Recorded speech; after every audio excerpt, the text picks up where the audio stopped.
O my Lord, make me brave, and make my task easy for me. Faith, step onto the cloud of Islam, and you will discover the light of Iman. Proclaim this message entrusted to you, and the cloud of Islam will carry you. The Christian has been programmed, brainwashed with this idea that God gave Palestine to the Jews. We have done nothing. For 1400 years we didn't put forth our case. That's why we are in this mess. Our case is going by default. We are prepared to fight. Allah, we won't wait. Force won't wait. Try to talk to people. Take them to the masjid, show them how we pray, explain to them what we are doing. The Jews and the Christians, they are the best customers for us. Allah prepared them for this message.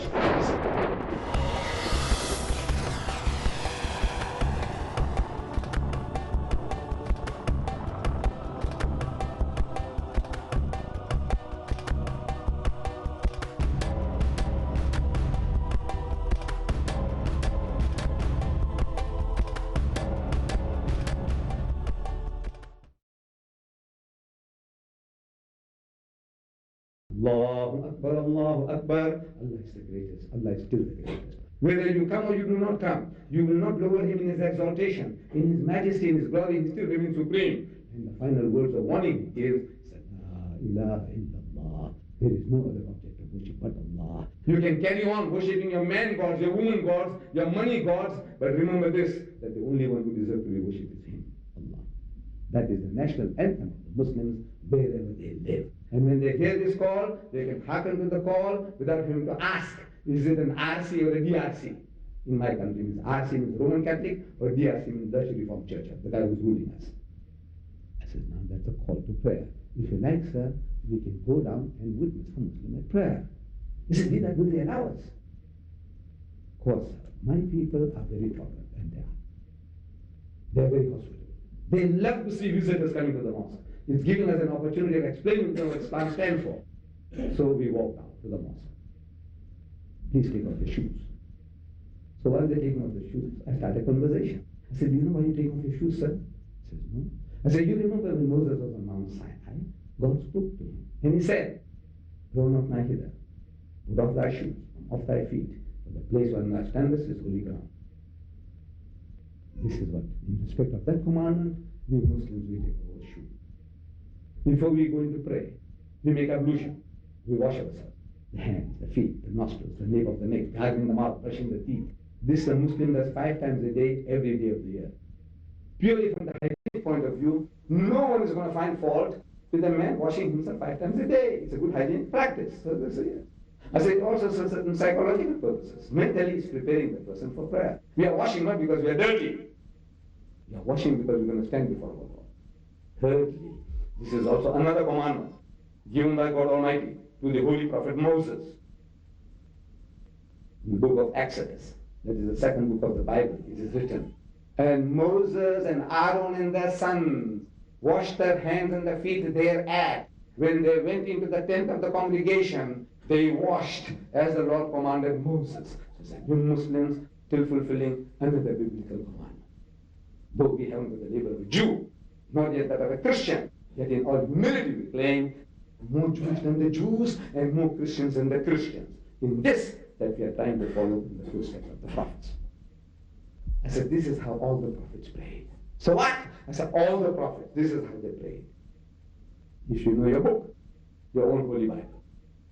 Tells us. And Abraham fell on his face and prayed.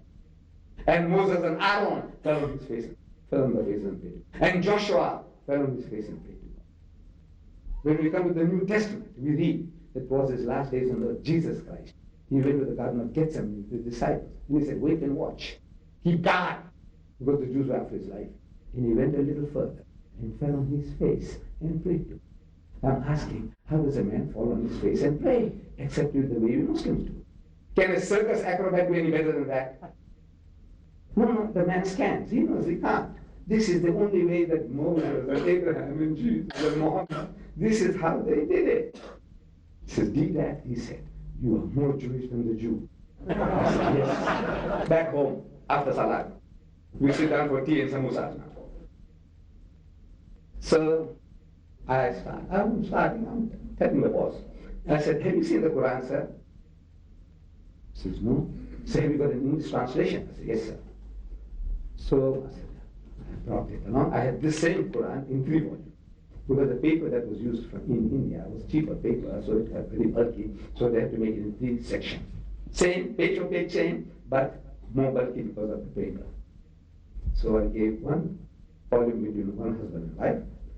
Mr. and Mrs. Daniels was the name I was looking for. Mr. and Mrs. Daniels, another to the Argentinian couple, and the last one with the index to my boss. So they started. Just seeing inside what's there. So I'm telling my boss, I said, excuse me, sir, at the back of the book, there is an index. Why don't you see what it says about Moses? It's something nearest and dearest to his heart. If you talk to the Christian, talk about Jesus. He said, look, just see what it says about Jesus, his birth. Chapter 3, verse 42. Let him read, let her read. Let Allah do the talking. Can you find a better advocate than Allah himself? Let him do the talking. So Moses, so he opens Moses. I said, any of those headings, if you want to check up actually what it says, have a look. So he opens somewhere, he opens somewhere else. Then he looks at me. I was just sitting watching. He said, Deedat, this book is very funny. The Quran. I said, what's funny about it, sir? This is how I speak, and he speaks. Deedat, this book is very funny. So what's funny about it, sir? I said, you see, this book seems to be speaking in our favor. But you people are all against us. I said, that is true, sir. That is true. You see, sir, the Egyptians, they were an idolatrous people. They were pagan. They said, hard task for your people. They killed your sons and they kept your daughters alive. You know why? So they can use them when they grow up. There was also in that mercy was a bitter sting. You know, as your daughter is growing, the Egyptian is watching. For what? It hurts. It hurts. I said, it was a bitter pride, stupendous pride from the Lord. So God Almighty tells us that the Egyptians were unjust people. But today, sir, you have usurped our lands. You stole our land. So therefore the strife between us.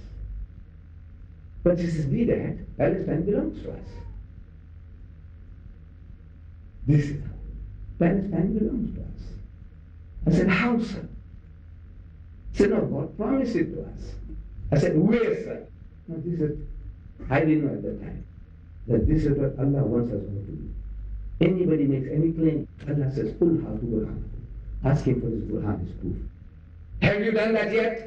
Are you asking people when they say that you're going to go to hell and he's going to go to heaven, you say, where is your proof? Do you ask him for that? No. The secret is, anything, anybody claims, he said, your proof, your certificate, that's going to send you to heaven and destines us to hell. When I have a look at it. I says, where, sir?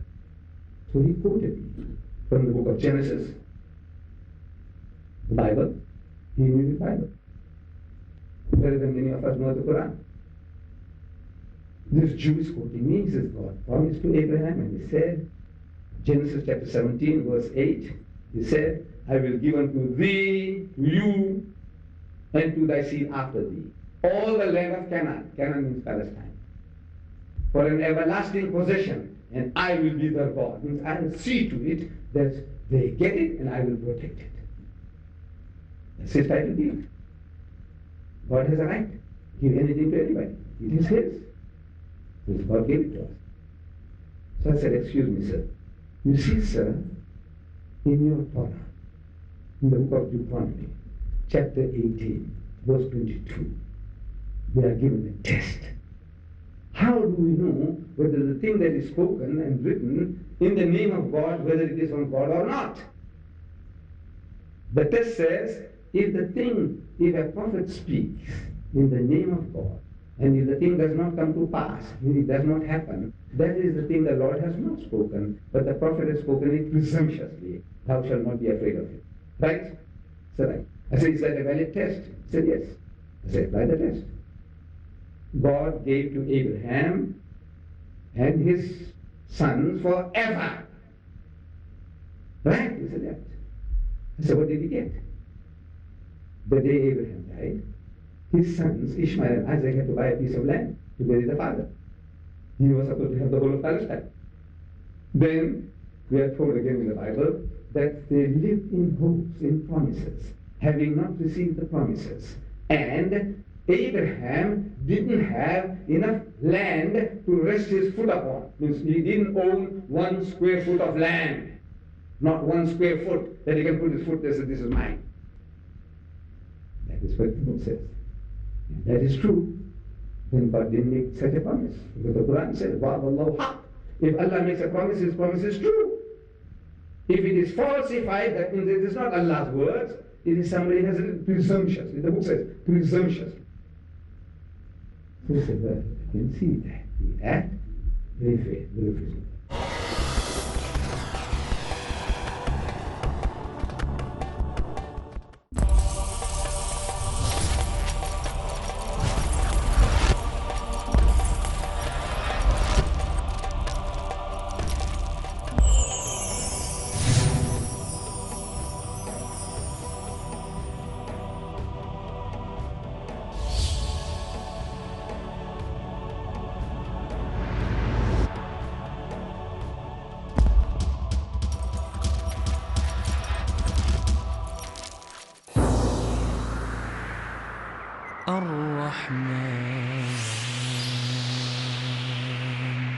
A servant is not afflicted with any punishment greater than having a stiff heart and being away from the Almighty, the Compassionate. Hearts are God's vessels on the earth. The most beloved ones to Him are the softest and the most purest. If hearts are nourished with God's remembrance and quenched with His meditation, it will witness great wonders and deep wisdom. Since our hearts are enlaced with layers of oblivion, we need to cleanse them to stand sound and pure before Allah. To know more, join us on Peace TV's new series on healing hearts, where we can join together the caravan of the sincere servants of Allah. Let's try and purify our hearts from all destructive sins to taste true success in Healing Hearts. Next on Peace TV.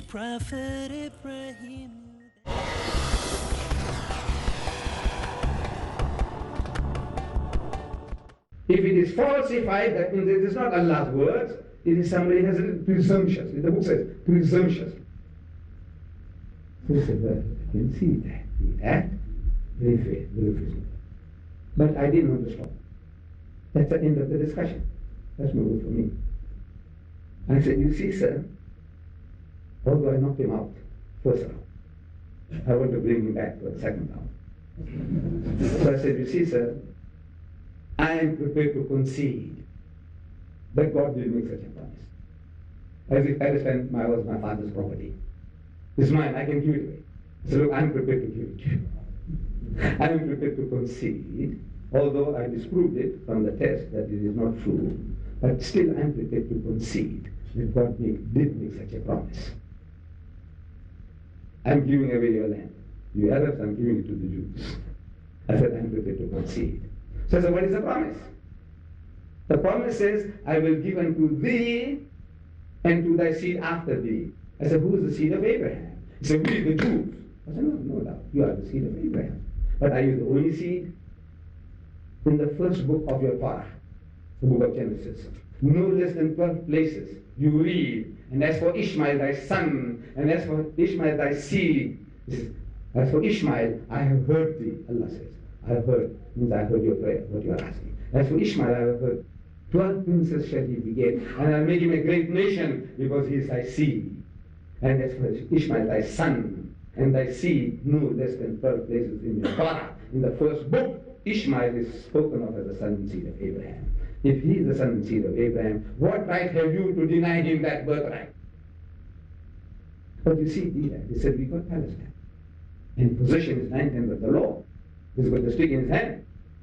I said, yes, sir, but how did you get it? You put it by force. Right? He said, yes. So, might is right. That means you're trying to say might is right. You got strength, you take it. So, on the same principle, would the Arabs have a right to claim Spain? Once in history, our forefathers ruled Spain for 800 years. Can we go and claim it if we have the power? So look, our fathers had it. The buildings in the Alhambra is built by our fathers. They're still there. Monuments. In India, you go to Shalimar Gardens. And the other thing, Qutub Minar. Who did all this? My fathers did it. Our fathers, the Muslims. We ruled there for 1,000 years. Can we reclaim it? Indonesia, the Dutch ruled it for 300 years. Can we go and reclaim it? Mozambique, a Muslim territory. The Portuguese ruled it for 500 years. Can the Portuguese go and reclaim it now? No. What right have you to? And it went on.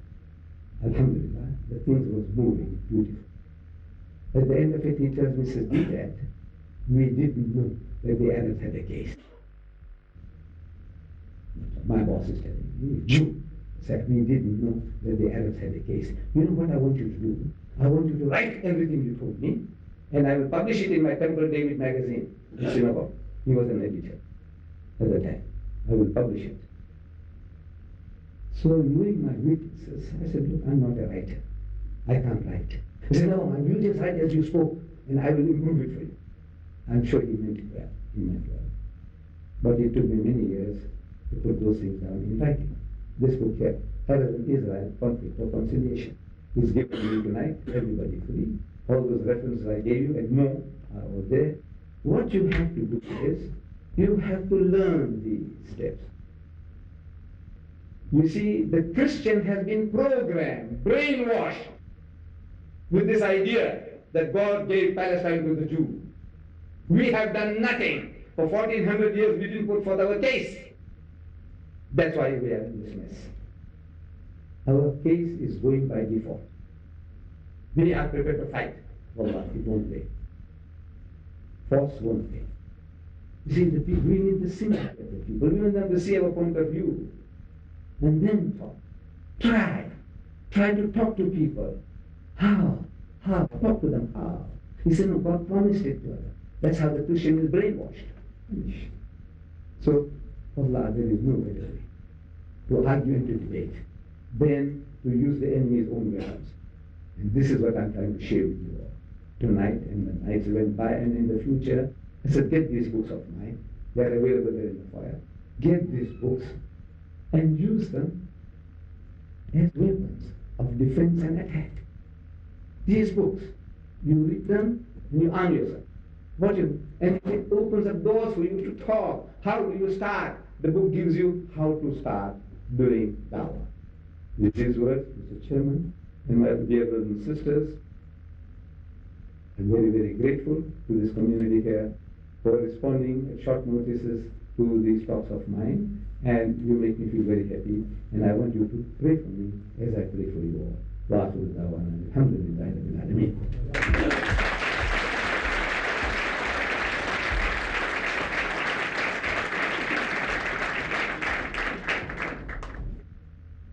We are thankful to Sheikh Ahmed Deedat for a thought-provoking lecture. It is thought-provoking for those who understand, those who are the men of wisdom and understanding. Now, the session is open for you. If any of you wants to put a question, there is a chance for you to ask a question. Yeah, brother. Assalamu alaikum wa rahmatullah. Jazakumullahu khair jazak. I am very sorry I cannot speak English very well, but I hope you understand what I mean with what I see.